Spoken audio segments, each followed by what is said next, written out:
Todo mundo fala de amor, mas amor de verdade tem peso e valor.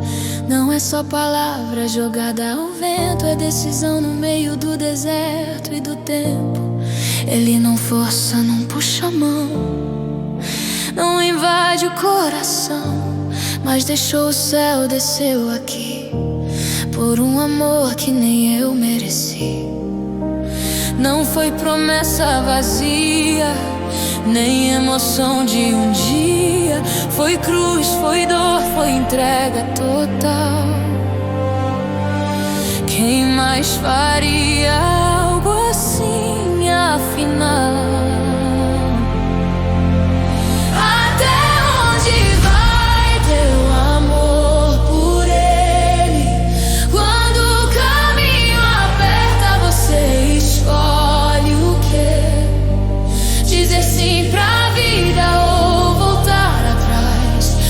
De verdade custa bem mais. Até onde vai teu amor por ele? Quando o espelho mostra quem você foi. É fácil cantar, difícil viver, mas amar de verdade é renascer.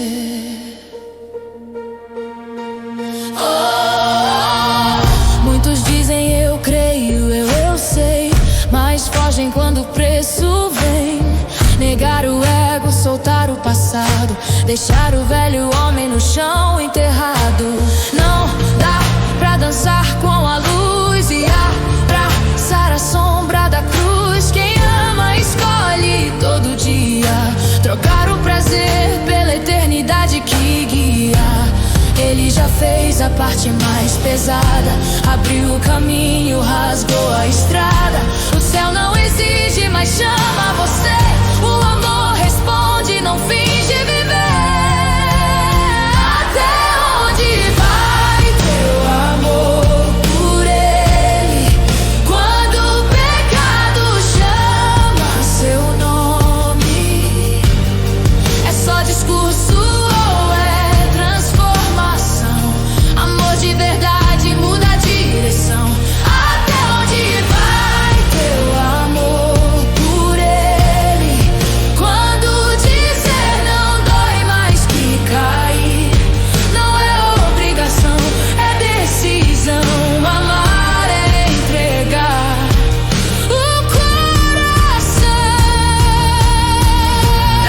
Não é prisão, é liberdade. Cruz não é fim, é nova realidade. Quem perde a vida ganha mais. O amor verdadeiro nunca fica pra trás.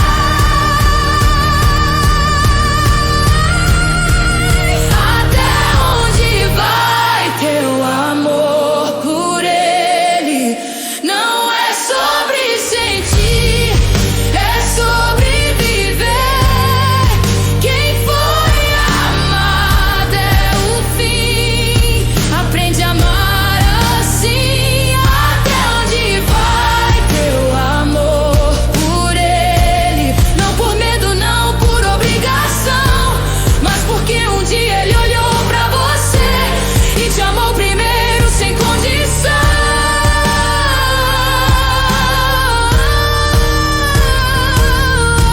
Amar não é só dizer, é escolher permanecer. Até onde vai? Quem entende o que ele fez nunca ama pela metade outra vez.